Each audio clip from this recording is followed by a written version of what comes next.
Salutations, everybody. It is Matty here today. I hope you all have your festive armor on because, ladies and gentlemen, you're going to need your jolly good protection for the bad news coming your way because we got to talk about the dirty darkness of NFTs. Yes, those digital things people are actually buying.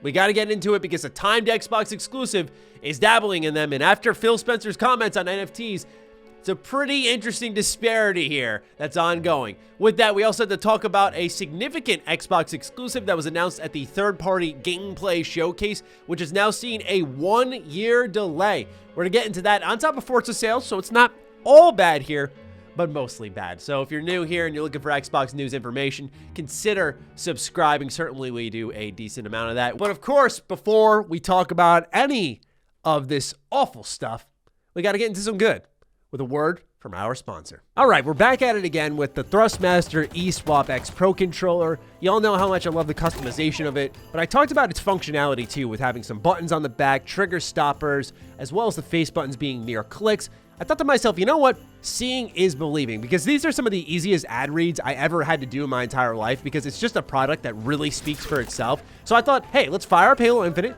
let's get the controller in the hands, and let me show you exactly what I'm talking about a little bit with those back buttons. So in first-person shooters, of course, taking your thumb off the right stick can be the kiss of death, especially on console shooters like Halo Infinite. Having those buttons on the back and mapping them to, in my case, the jump button and the slide button, you'll actually see in certain instances of this shot where I'll be using the grapple gun to zoom into someone to make sure I can get the kill, because I'm able to jump and aim and then fire off the grapple shot at the same time, rather than taking my thumb off the right thumbstick, using it to jump, then going back, aiming, and reorienting myself constantly. This controller is a game changer when it comes to Halo and any other first-person shooter out there because of its customization across the board. So if you're looking for a good one to put you in a competitive side of gaming, this is the place to go. Link in the description down below. With that, let's take our attention over to Stalker 2. Man, this sucks so much ass, I can't even put it into words, so I'm going to sound like an immature idiot. My gosh. Okay, so everyone's been begging me, like, try Stalker Matt, try Stalker Matt, try Stalker Matt. And I'm like, I'm waiting for Stalker 2, and the most improbable bad news hits this game of any of them, where even new single-player games aren't safe from NFTs. So we're going to get into what NFTs are and why they aren't that great, in my opinion, and what really specifically Stalker 2 plans to do. This is a timed again exclusive for Xbox, so Xbox doesn't have really any jurisdiction over what the creative talent does with their games, including business decisions. But after Phil Spencer said that he found them predatory, what you're gonna see here is, yeah, it speaks for itself. So let's get to reading. So there's a new Twitter account that pops up called the Stalker Metaverse. Just save it for now. We're about to take you into the cognitive world. Cognitive world?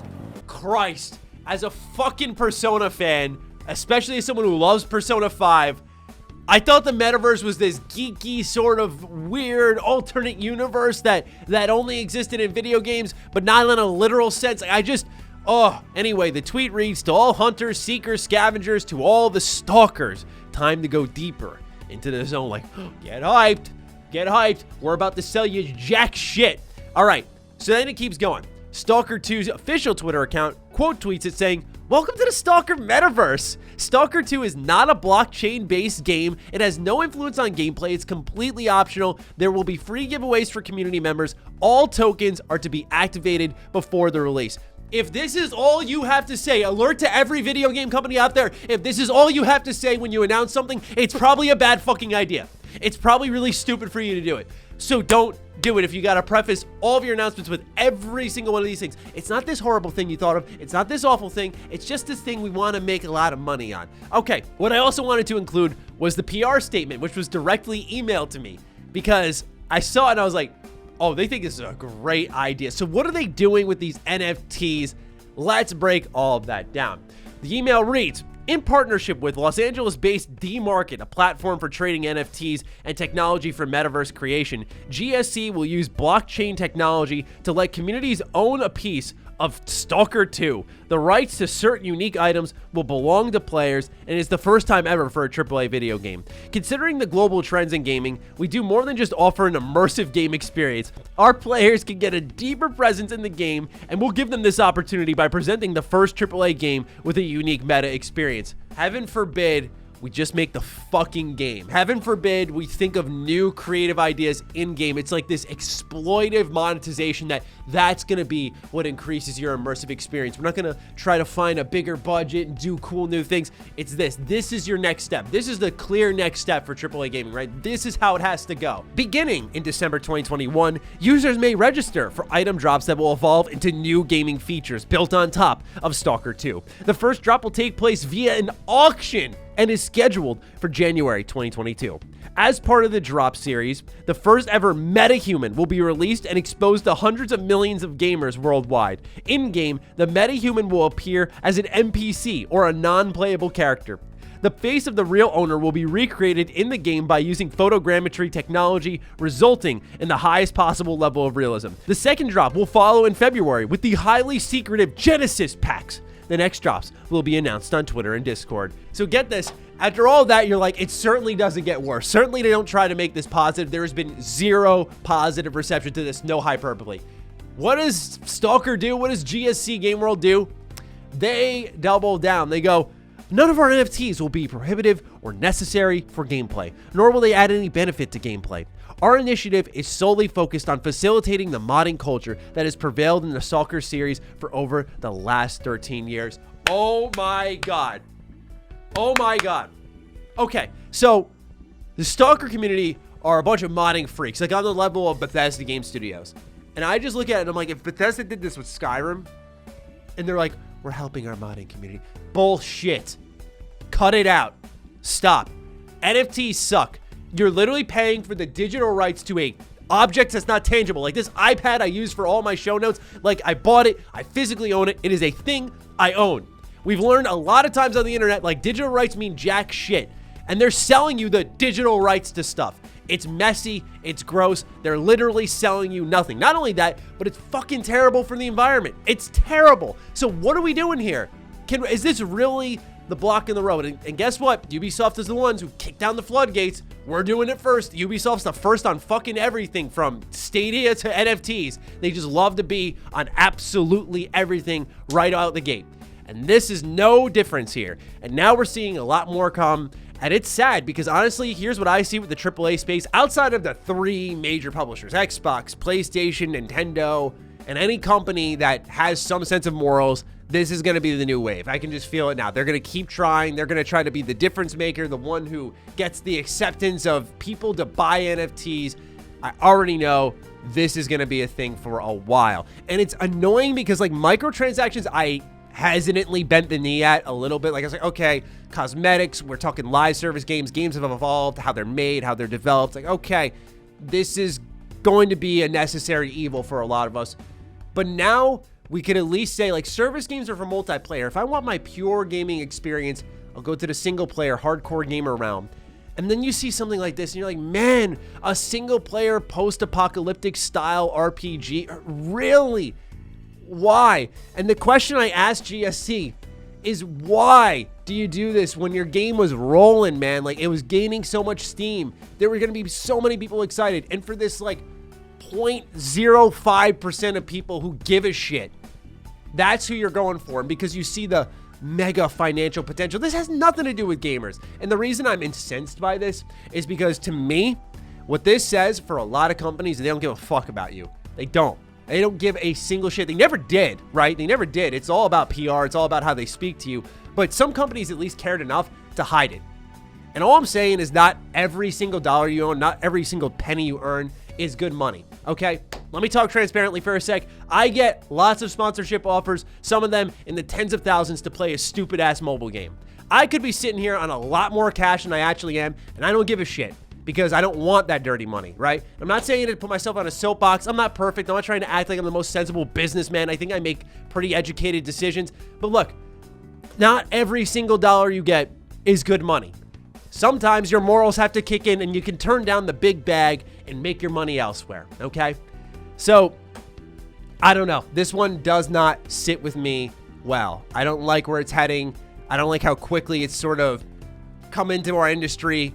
And how many companies have foamed at the mouth and been like, oh, Ubisoft Quartz, become an MCC. Oh, it's like, no, hell no, I'm good. And all this will do is make me go independent, retro, and look at these AA companies to lead our industry in the right direction, because this is not it. I get the free to play, I get the multiplayer, I get the microtransactions, but this to me is a step way too far. Now on to more disappointing news, but at least a easier pill to swallow. Scorn. So Scorn is this survival horror title that after E3 2021, we got that nice picture from Xbox, and it told us that this was falling into the fall of 2021. Well, that's changed. It's coming October 2022 now, a full year delay. What's going on? Let's read a little bit of a quote from a Kickstarter post. Development hell is a term that's thrown around quite often. It should be used on projects that change their core idea or scope mid-development and can't adjust to it, said Ebb Software in the post. That doesn't apply to our products for the most part. In our case, a lot of mistakes were made, and we will make more in the future, but it's a normal process for a new, inexperienced team. The studio went on to say that everything that was developed up until middle of 2018 has been reworked, and 90% of it has been completely scrapped. It's about making it what we want it to be, not releasing it just because we gave some arbitrary release date. If it's not ready, it's not ready. Why would we want people to play something that the developers think is not up to par?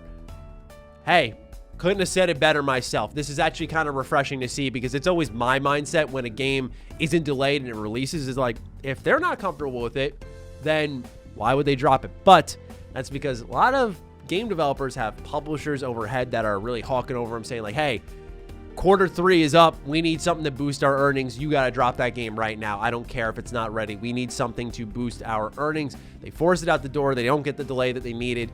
Most of the developers know this ain't ready. Doesn't matter. You look at Cyberpunk, capitalizing on that holiday period. Not worth it. Again, not every single bit of money is considered good money.